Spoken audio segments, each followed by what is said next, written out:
உண்மையை சொல்லப்போனால் சில விஷயங்களில் தாத்தா சொன்னார், பாட்டி சொன்னார். என்னுடைய தாத்தன், என்னுடைய முப்பாட்டன் எனக்கு உடம்பு கொடுத்தவனாச்சே, எனக்கு உடம்பு கொடுத்தவரை நான் மறக்க முடியுமா? என்னுடைய தாத்தாவுக்கு தாத்தா எனக்கு தெரியும். எத்தனை பேருக்கு 5 தலைமுறை தெரியும்?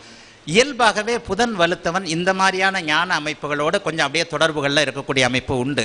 இப்போ என்னுடைய தாத்தாவுக்கு அப்பாலாம் எப்படி இருந்தாங்க அப்படிங்கிறத ஆய்வு செய்யக்கூடிய ஒரு சிறு வயதிலே அந்த கிராமத்து சூழ்நிலையில் வளர்ந்தவன் நான். இப்போ என்னுடைய தாத்தா எனக்கு தெய்வம்தான், ஜோதிட தாத்தாக்கள் தெய்வம்தான். ஆனால் எங்கள் தாத்தா ஒரு தப்பு பண்ணியிருந்தார்னா அதை நான் நேர்மைப்படுத்த முடியுமா? நேர்மைப்படுத்த முடியாது. எங்கள் தாத்தா ஒருத்தைய கொடுமைப்படுத்தியிருந்தார். எங்கள் தாத்தாவும் வழக்கம் போல தான். மறுபடியும் சொல்கிறேனே, என்னுடைய முப்பாட்டன் 1890களில் எழுதிய அந்த டைரியில் தனக்கு பிறந்த 8 பிள்ளைகளில் 3 ஆம்பளை பிள்ளைகளுக்கு மட்டும்தான் என்னுடைய தாத்தா, அதாவது எங்கள் அப்பாவுடைய ஜாதகத்தையும் மட்டும்தான் எழுதியிருக்கிறாரே தவிர தன்னுடைய மனைவி ஜாதகத்தையும் தனக்கு பிறந்த 5 பெண் குழந்தைகளுடைய ஜாதகத்தையும் அவர் எழுதலை. ஏன்னா எழுதலை. 1890 டைரி. அப்போ பெண்களுக்கு எந்த விதத்திலையும் ஒரு மதிப்பு மரியாதை. ஐயா, பெண்களுக்கு இப்போத்தான் வாக்குரிமையை கொடுத்தோம் சுதந்திரம் வந்ததுக்கப்புறம். 10 பொருத்தம் என்பது நாம நட்சத்திர எழுத்துக்களை பெண்களை முறைப்படுத்தி, பெண்களை முதன்மைப்படுத்தி, பெண்ணின் நாம நட்சத்திர எழுத்துக்களை வச்சு தானே சொல்லப்பட்டது. இதற்கு அடுத்து தான் இந்த கால பிரகாசிகா நூலில் இன்னொரு அருமையான தத்துவம் வருகிறது. இது எல்லாத்தையுமே நான் மறுபடியும் சொல்கிறேன். மூல நூல்களை நான் குப்பை என்று சொல்லுகிறேனே, அதற்கு மூல நூல்கள்னு சொன்னால் சில தெய்வ நூல்களை அல்ல. அதை புரிஞ்சுக்கிட்டவங்க என்னுடைய மாணவர்கள். பராசர சம்ஹிதை நம்முடைய வேதம். பராசர சம்ஹிதை நம்முடைய வேதம். உத்தர காலாமிருதத்துடைய ஒவ்வொரு வரியும் எனக்கு மனப்பாடம். ஆனால் அதுலேயும் காளிதாசர் இந்த இப்போ சொன்னார்ல, ஜோதிட ஆச்சார அனுஷ்டானங்களை எத்தனை பேருக்கு புரிய போகுது நான் இப்போ பேசுறது? ஆச்சார அனுஷ்டானங்களை சுருக்கி இதில் ஃபுல்லாக எப்படி பூநூல் போடுறது, எப்படி அம்மா அப்பாவுக்கு திதி பண்ணுறது, எல்லா 3 நூல்லையும் அதானங்க இருக்கு. உத்தர காலமரத்தில் செகண்ட் ஆஃப் ஃபுல்லாக என்ன? அந்த காலகட்டத்தில் அந்தந்த சமஸ்கிருதத்தை கடைபிடித்தவர்களுடைய அடிப்படையில் சில ஆச்சார அனுஷ்டானங்களை சொன்ன நூல் இன்றைக்கு நமக்கு ஒத்து வருமா? இது மூல நூலா? ஒரு உத்தர காலாமிரத்தில் இருக்கக்கூடிய எந்த ஒரு கருத்தையாவது, ஜோதிட கருத்தையாவது மறுக்க முடியுமா? அந்த மாதிரி ஆணி அடித்த மாதிரி சொல்லிட்டு போறார்ல. மூல நூலை குப்பைன்னு சொன்னவங்க அதுக்கு தகுந்த மாதிரி என்கிட்ட பிரதிவாதம் பண்ணக்கூடிய எவருக்கும் மூல நூல்னா என்னன்னே தெரியாது. மூல நூலை படித்ததே கிடையாது. ஜோசியரங்களில் பாதி பேர் நடிக்கிறவங்க தான் எனக்கு எல்லாம் தெரியும்னு. கேட்கறதுக்கு கசப்பாக இருந்தாலும் அதுதான் உண்மை. அந்த மாதிரி ஆட்கள் தான் இந்த மாதிரியான கருத்துக்களை அப்படியே ஒரு மாதிரியாக திரித்து சொல்கிறாங்க. தயவுசெய்து என்னுடைய மாணவர்கள் அதில் மயங்கிட வேண்டாம். சரி, இந்த கால பிரகாசிகால என்னென்ன ஏற்றுக்கொள்ளப்படாத கருத்துக்கள் இருக்கின்றன? நட்சத்திரங்கள் இதெல்லாம் இப்போ இதே கால பிரகாசிகால பெண்களை பற்றி எழுதியிருக்கிறத இந்த நூல், இந்த PDF வடிவில் இருக்கக்கூடிய, புஸ்தக காலம்லாம் மாறிடுச்சு. புஸ்தகத்தையே எடுத்துகிட்டு வந்து வாசிக்கலாமான்னு கூட தான் பார்த்தேன். ஆனால் சில பகுதிகள்லாம் வாசித்தா பெண்கள் ஓடி போயிடுவாங்க. பெண்களை பற்றி எழுதியிருக்கிற சில காலப்பிரகாசிகா நூலில் எழுதியிருக்கிற சில விஷயங்களை பற்றி இப்போ நான் சொன்னேன்னா கண்டிப்பாக பெண்கள் என்ன அடிக்க வருவாங்க. 1917 எழுதப்பட்ட நூல். சகித்து கொள்ளக்கூடிய 2-3 விஷயத்தை மட்டும் சொல்கிறேன். இது பஞ்சாங்கத்திலே இருக்கு. சனிக்கிழமை புஷ்பவதியானால் சோன்சோ தெரியும்ல? தெரியுமா தெரியாதா? அந்த ஆரம்பம் இந்த முட்டா பைய எழுதுகிற நூலில் தான் இருக்குது. இந்த காலப்பிரகாசிகன்ற குப்பை நூலில் தான் இருக்குது. செவ்வாய்க்கிழமை அந்த பெண் புஷ்பவதியானால் சோன்சோ இருக்கா? தெரியுமா? அந்த பஞ்சாங்கத்துடைய மூலம் இதில் தான் இருக்கு. இதை ஒத்துக்கிறீங்களா? சரி, இன்னொரு மிகப்பெரிய கண்டுபிடிப்பு எதுலையாவது அதில் மாற்று கருத்தாக சொல்லுவார்னா பார்த்தா அதில் எதுவுமே இல்லை. மேஷ லக்கணத்தில் பிறந்தவன் தரித்திரன். சிரிக்கவெல்லாம் கூடாது, திட்டுங்க. என்ன? மேஷ லக்கணத்தில் பிறந்தவன் தரித்திரன். எத்தனை பேர் மேஷ லக்கணம்? கை தூக்குங்க. இந்த தூக்குறீங்களே எத்தனை பேர்? மேஷ லக்கணத்தில் பிறந்தவன் தரித்திரன். சரி ஐயா, பக்கத்திலே ஒரு பேரா, ஒருவேளை லக்னத்தில் சுக்கிரன் இருந்தால், லக்னத்தை குரு பார்த்தால், லக்னாதிபதி உச்சனாகி சுபத்துவமாக இருந்தால் இது விதிவிலக்கு எழுதியிருக்க வேண்டியதானே? அடிச்சு சொல்றாயா மேஷ லக்னத்தில் பிறந்தவன் தரித்திரன்ட்டு. கால பிரகாசிகாவுடைய 3வது அத்தியாயத்தில் முதல் வரியே மேஷ லக்னம், மேஷ லக்னத்தில் பிறந்தவன் தரித்திரன். இது மூல நூலா? மூல நூலா குப்பையா? குப்பை. குப்பையில் போட்டால் கூட குப்பை கெட்டு போயிடும். இந்த நூல் அவ்வளவு படிப்பதற்கு தகுதியற்ற நூல். அந்த நேரத்தில் அந்த நேரத்தில் என்னங்கயா பார்த்தோம்? இவ்வளவு தூரம் விசாலமான சில விஷயங்கள் இல்லை. நட்சத்திரங்களின் அடிப்படையில் தான் முழுக்க முழுக்க அந்த இதில் சொல்லப்பட்டிருக்கு. இந்த நட்சத்திரத்தில் அவர் இருந்தால், அந்த நட்சத்திரத்தில் இவர் இருந்தால். இப்போ ஒரு முனைவர் ராமசுப்பையா என்கிட்ட சொன்ன மாதிரி எனக்கு இப்போ அவர் சொல்கிறாரு, அதுக்கடுத்து கீழே சில விஷயங்களை கொடுத்துருந்தாரு. அதெல்லாம் அந்த பாயிண்ட் எல்லாம் படித்தேன். ஐயா, நான் மறுபடியும் சொல்கிறேன், நான் ஒரு எளிய ஜோசியன். நீங்கள்லாம் அணுகக்கூடிய அளவிற்கு வாடிக்கையாளர்கள் என்னை அணுக முடியாமல் இருக்கலாம். ஆனால் ஒரு ஜோதிடர் என்கிட்ட கேள்வி கேட்டாலோ, என்னை திட்டினாலோ, என்னை பாராட்டினாலோ, எனக்கு ஒரு மெசேஜ் அனுப்பிச்சாலோ உடனே என் டேபிளுக்கு வந்துடும். ஒரு ஜோசியர் பேசணும்னு சொல்கிறாங்கன்னா உடனே எனக்கு லைன் கனெக்ட் பண்ணிடுவாங்க. இதில் அந்த அளவுக்குலாம் நான் பெரிய எந்த பந்தா காட்டுறெல்லாம் கிடையாது. அந்த அளவுக்கு நான் போகவும் இல்லை, அந்த அளவுக்கு நான் போகவும் மாட்டேன். அப்போ ஜோதிடர்கள் அணுகக்கூடிய அளவில் இருக்கக்கூடிய நான் சற்று ஜோதிடத்தை முறைப்படுத்த வேண்டும் என்பது விரும்புவது தப்பா? எல்லாருக்கும் கிடைக்காத ஒரு வாய்ப்பு எனக்கு கிடைச்சிருக்குதுங்க. ஒரு 50 வருஷமா இருக்கிறேன் ஜோசியத்தில். நான் மறுபடியும் சொல்றேன், ஜோசியத்தை தொழிலா வச்சுக்க முடியாதுங்க. ஒரு சில காலகட்டங்களில் 2011 இருந்து ஜோதிடத்தை தொழிலாக வச்சுக்கிட்டேன். 2011 தான் நான் கமர்ஷியல் ஜோசியராக வந்தேன். 2010 எங்கள் அப்பா உலக புகழ்பெற்ற ஜோதிடனாக வரக்கூடிய அமைப்பு உன்னுடைய ஜாதகத்தில் இருக்கு, தயவு செய்து தட்சணை வாங்காம பலன் சொல்லாத, 1 ரூபாயாவது வாங்கு, 100 ரூபாயாவது வாங்கு, 50 ரூபாயாவது வாங்கு அப்படின்னு சொல்லும்போது இதே வார்த்தையை எங்கள் அப்பனை சொல்லி இன்னைக்கு எங்கள் அப்பாவை பற்றி நான் அழுதுகிட்டு இருக்கிறேன். போய் எப்படி அந்த வார்த்தையை சொன்னோட்டு, இந்த 50 100 பிச்சை எடுக்கிறது உங்கள் வழக்கத்தோடு போயிட்டோம் அப்படின்னு. எங்கள் அப்பா ஜோசியர், ஆனால் இன்னைக்கு அதே பிச்சை எடுக்கிற வேலையை நான் பார்த்துக்கிட்டு இருக்கேன். கொஞ்சம் கூடுதலாக பிச்சை எடுக்கிறேன், அவ்வளோதான். ஆக ஜோதிடத்தில் பிழைக்க முடியுமான்ற சந்தேகத்திலேயே தள்ளி தள்ளி தள்ளி ஒரு நிர்பந்தத்தின் அடிப்படையில் ஜோதிடனாகி ஒரு 50 ஆண்டு காலம் தூங்கினா கூட செவ்வாய் சனி கனவுகளே கண்டு கொண்டிருக்கின்ற எனக்கு இந்த இடத்துல எனக்கு தெரிஞ்சதை எதையாவது உங்களுக்கு சொல்லலைன்னா நான் இந்த பிறவி எடுத்ததே தப்புன்னு ஆகி போயிடும்.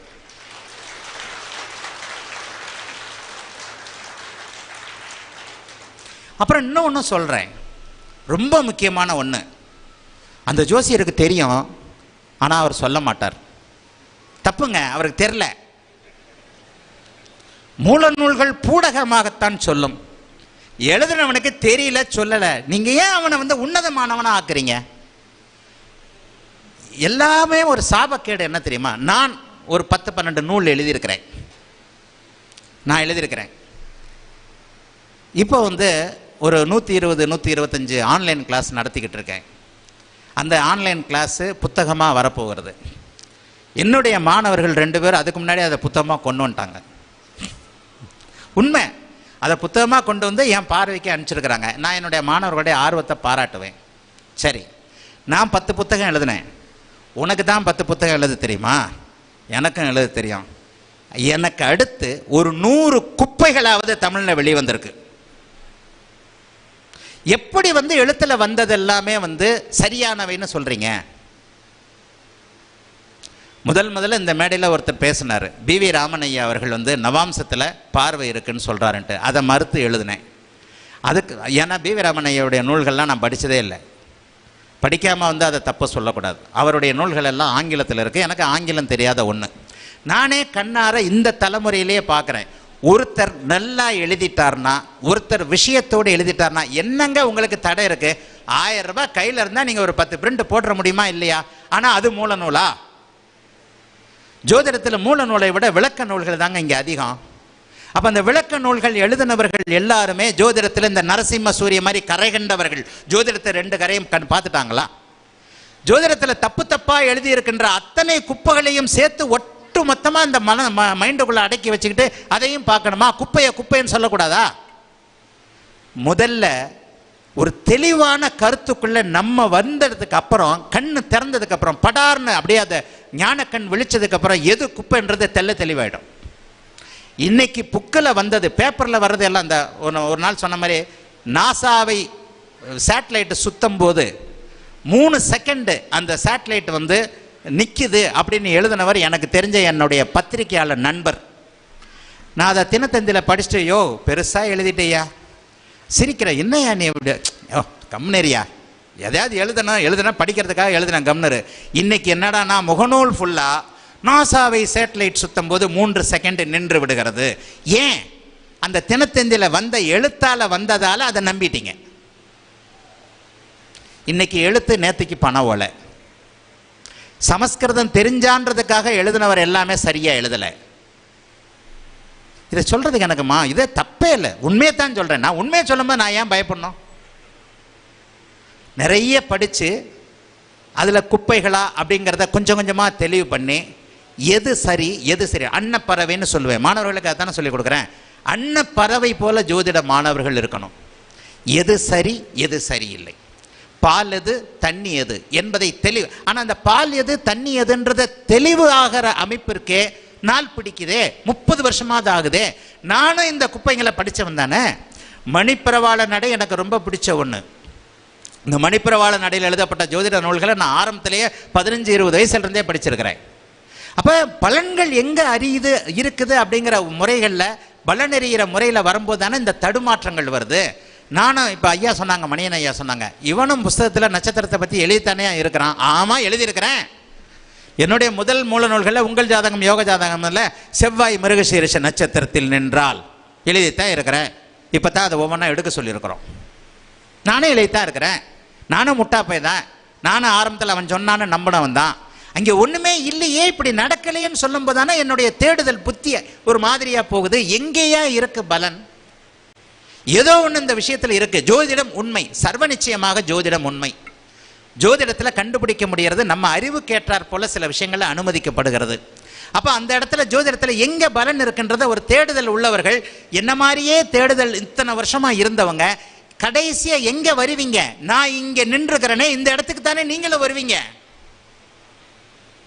அப்போ எங்கே பலன் இருக்குது? நட்சத்திரங்கள். இப்போ என் நண்பர்கள், என் மாணவர்களுக்குள்ள ஒரு காம்ப்ரமைஸ். இப்போ என் மாணவர் ஒருத்தர் சொன்ன மாதிரி இன்னைக்கு காலையில் தான் மெயில் அனுப்பிச்சிருக்கிறார். கரெக்டாக வந்து மெயில் வந்து குருஜியோட பார்வைக்கு வரட்டும், ஒரு மாணவனை இழக்கிறீங்கன்னு அனுப்பிச்சிருக்கிறாரோ என்னமோ. குருஜி தான் என்னுடைய ஒரே என்னது ஆதித்ய குருஜி தான் என்னுடைய ஒரே குருநாதர். எனக்கு வேறு யாரும் குருநாதர் இல்லை. ஆனால் கடவுளே வந்து சொன்னாலும் நட்சத்திரங்களுக்குள் பலன் இல்லை என்பதை ஒத்துக்கொள்ள மாட்டேன். இப்போ இந்த மாதிரி மாணவர்கள் நிறைய பேர் இருக்கிறீங்கல்ல, மெதுவாக தான் உங்களை கழட்டிக்கிட்டு வரணும். நான் சொல்கிற சில விஷயங்களை இப்போ நான் சொன்ன மாதிரி குரு எந்த நட்சத்திரத்தில் இருந்தாலும், இப்போ போன வாரம் ஒரு கேள்வியை கேட்டிருக்கிறேன். தற்செயலாக வந்த ஜாதகம்தான்.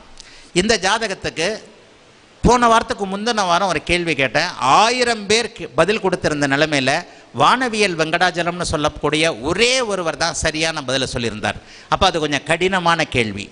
ஒரு பிரீமியம் வீடியோவில் நான் கேள்விகளை கேட்குறேன், மாணவர்கள் பதில் சொல்கிறீங்க, பொது வீடியோக்கள்லையும் பதில் சொல்கிறீங்க. 10ஆம் இடத்துல சூரியனும் சனியும் சேர்ந்திருந்து குரு 2 பேரையும் பார்க்கின்ற அமைப்பில் ஒரு ஜாதகத்தை பார்த்தவனே, இதே திருப்பூரில் தான் இருக்கிறார். ஜாதகத்தை பார்த்தோன்னே, என்னங்க கவர்மெண்ட் கான்ட்ராக்டராக இருக்கிறீங்களான்னு கேட்டேன். ஆமாங்கய்யா, அப்பா தொழிலை நான் பண்ணுறேன்னார். சவால் விட்டு சொல்லுகிறேன், எந்த நட்சத்திர ஜோதிட முறையிலும் ஒருவருடைய தொழிலை சொல்ல முடியுமா? சொல்லிவிட்டீர்களே, ஆனால் ஜோதிடத்தை விட்டு விடுகிறேன். ஆனால் என்னுடைய மாணவர்கள் எடுத்தவுடன் சொல்வார்கள், நீங்கள் இந்த தொழிலில் இருக்கிறீங்க. முருகானந்தம் இங்கே இருக்கிறீங்களா? ஆன்லைன் அஸ்ட்ரோ டாக்கில் 2615 பலன் 15 இதுக்கு சொன்ன பதில் சொன்ன பாராட்டுறேன். உட்காருங்க முருகானந்தம். இந்த முருகானந்தம் என்னுடைய குரூப்பில் போட்டிருக்கிறார். இந்த முருகானந்தம் இந்த மாநாட்டுக்கு வந்திருக்கக்கூடிய இந்த முருகானந்தம் போன வாரம் என்னுடைய பதிலுக்கு ஒன்று போட்டிருக்கிறார். அஸ்ட்ரோ டாக் ஆப்பில் இருக்கிறேன். அஸ்ட்ரோ டாக் ஆப்பில் ஆன்லைன் ஜோதிடராக பலன் சொல்லிக்கிட்டு இருக்கேன். இது வரைக்கும் 2615 ஜாதகங்களுக்கு பதில் சொல்லியிருக்கிறேன். இந்த 2515 ஜாதகங்களையும் 5 ஸ்டார் வாங்கியிருக்கிறேன். நான் கடைப்பிடிக்கக்கூடிய ஒரே விதி சுபத்துவ பாவத்துவ சூட்சுமவளை என்கின்ற என்னுடைய குருநாதர் ஆதித்ய குருஜியோட விதி.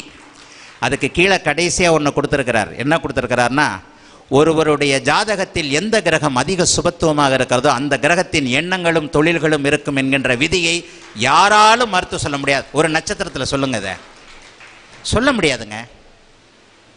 அதுக்காக நான் கர்வமாவோ இதாவோ நான் சொல்லலை.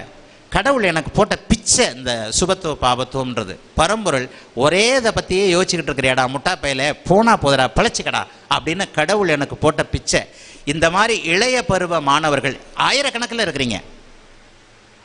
அவர் வந்து அந்த இதை போட்டவுடனே எனக்கு ஒரு மாதிரி அப்படியே ஒரு நெகிழ்வு தன்மை எனக்கு வந்துருச்சு. பரவாயில்ல, நம்ம மாணவர்கள் 2615 ஜாதகம்னு கொடுத்துருக்கிறார். 2615 ஜாதகம். ஏன்னா பொய் சொல்ல முடியாது. அஸ்ட்ரோடாக் ஆப்பில் அவர் பேரை போட்டாலே வந்துரும்னு சொல்கிறார். என்னோட ப்ரொஃபைல் போய் பார், எத்தனை ஜாதகத்துக்கு நான் பலன் சொல்லியிருக்கிறேன், அந்த பலன் சொன்ன ஜாதகத்திற்கு நான் எத்தனை ஸ்டார் வாங்கியிருக்கிறேன், நான் குருஜியோட சுபத்துவ பாபத்துவ வலு அப்படி அமைப்புள்ளதான் சொல்கிறேன். இந்த விதி இப்போது நான் சொல்லியிருக்கக்கூடிய ஒரு ஜாதகத்தில் எந்த கிரகம் அதிக சுபத்துவமாக இருக்கிறதோ அந்த கிரகத்துடைய எண்ணங்களும் தொழில்களும் அமையும் அப்படிங்கிற விதி 1000 வருடங்களுக்கு என்ன ஜோசியத்தில் நிலைநிறுத்தும். இதைத்தான் சுபத்துவ பாபத்துவ விதின்னு சொல்கிறேன். இந்த விதியை வச்சு என் மாணவர்கள் எளிமையாக அப்படியே சொல்லிட்டு போயிட்டே இருக்கலாம். உண்மையிலேயே சேது மேகா அப்படிங்கிற ஒரு மாணவர் ஒரு இது போட்டிருந்தார். ஒருத்தருடைய லைவ் பார்த்தேன். அந்தால் பேரை சொல்கிறது கூட தகுதி கிடையாது. உண்மையை சொல்லப்போனால் நட்சத்திரங்கள் அமைப்பில் இருக்கிறவர்களுடைய சில பேரை சொல்வதற்கு அந்த பெரிய பெரிய அமைப்புகளுக்கு தகுதி வேணும். கும்பகோணம் ராஜசேகரன் ஐயாருடைய மதிப்பை அந்த தகுதியை நான் குறைச்சி மதிப்பிடவே மாட்டேன். அவரை பற்றி எனக்கு ஒரு 30 வருஷமாக தெரியும். என்ன தான் கொண்ட கொள்கையில் அவங்க பிடிப்பாக இருக்கிறாங்க, நட்சத்திரத்துக்குள்ளே தான் எல்லாம் இருக்குன்ட்டு. ஆனால் அந்த அல்ற சில்லறையெல்லாம் இடையில கடந்து ஆடும் பாருங்க. அன்றைக்கி ஒரு லைவ் பார்த்தேன். ஒருத்தர் லைவ் நடத்துகிறார். அதாவது புளியை பார்த்து பூனை சூடு கொட்டுக்கொள்ள மாதிரி பக்கத்தில் ஒரு ஆங்கரை வச்சுக்கிட்டு ஒருத்தர் லைவ் நடத்துகிறார். ஒருத்தர் பலன் கேட்குறார். ஆப்பிள் எடுத்து சாப்பிடு, ஆரஞ்சு எடுத்து சாப்பிடு, 13வது நட்சத்திரத்துக்கு ஆப்பிள் பழம், ஆரஞ்சு பழம். என்னையா நடக்குது இங்கே? என்ன ஜோசியத்தை குழி தோண்டி புதைக்காமல் விட மாட்டீங்க போல் தெரியுதே. ஜோசியம் பார்க்க வர்றவனா ஓட விட்டுருவீங்க போல் தெரியுதே.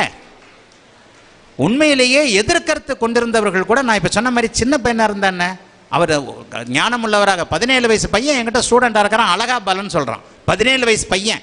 அவன்லாம் என்ன மாதிரி 60 வயசில் வரும்போது ஆச்சரியமாக இருக்கு. என்னை தூக்கி சாப்பிட்டு போயிட்டே இருப்பான். 17 வயசில் எனக்கு சொல்லிக் கொடுக்கறதுக்கு இந்த மாதிரி ஆள் கிடைக்கலையே.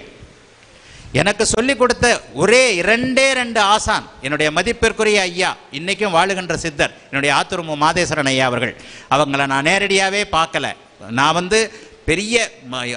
பெரிய ஜோதிடனா வந்ததுக்கு அப்புறம் தான் அவங்க 2 பேருமே நான் நேரில் பார்த்தேன். இன்னொரு ஐயா பால ஜோதிடம் சி சுப்பிரமணிய ஐயா. சனி செவ்வாயை பற்றி எனக்கு நெற்றி பொட்டில் அடித்தால் போல 4 கட்டுரையில் விளங்க வச்சவர். சனி தாண்டா, செவ்வாய் தாண்டா.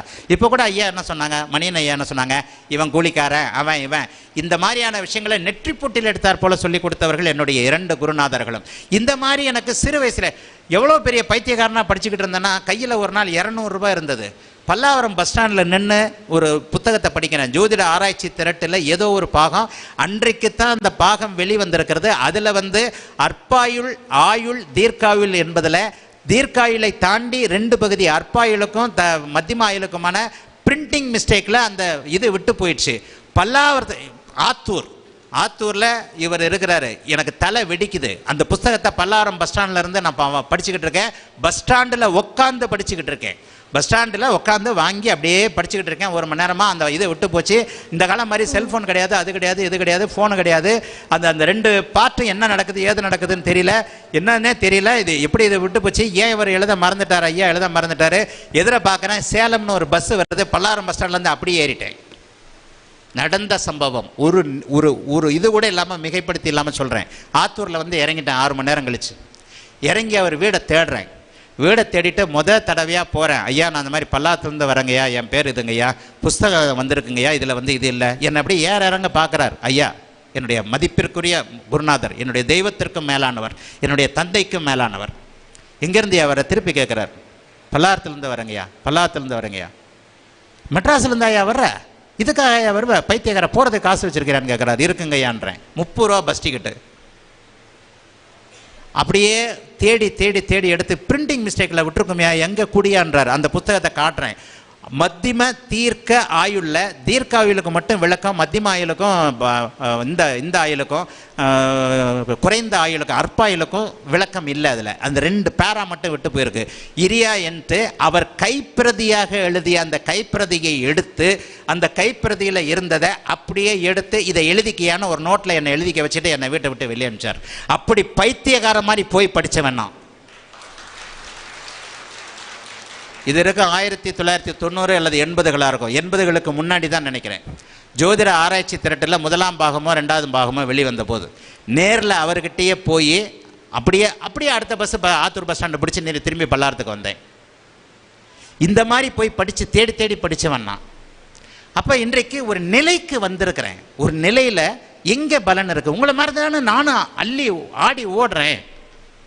அப்போ எங்கே பலன் இருக்கு, ஒரு முறையில் பலன் இருக்குன்னு தெரிஞ்ச உடனே அந்த முறை அமைப்புகளை அப்படியே சரி, ஓஹோ இப்படி இருக்கா, ஏன் எந்த இடத்துல வருது. ஒரு வில்லங்கமான கருத்துக்கள் கூட சொன்னேன். கேது சுபராக இருக்க கடமைப்பட்டவர், பாவர்னு ஒரு முழு தன்மையாக கேதுவை சொல்லிட முடியாது.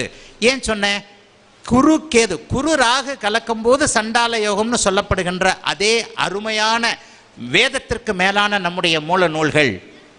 அதுக்காக இந்த குப்பையெல்லாம் கிடையாது.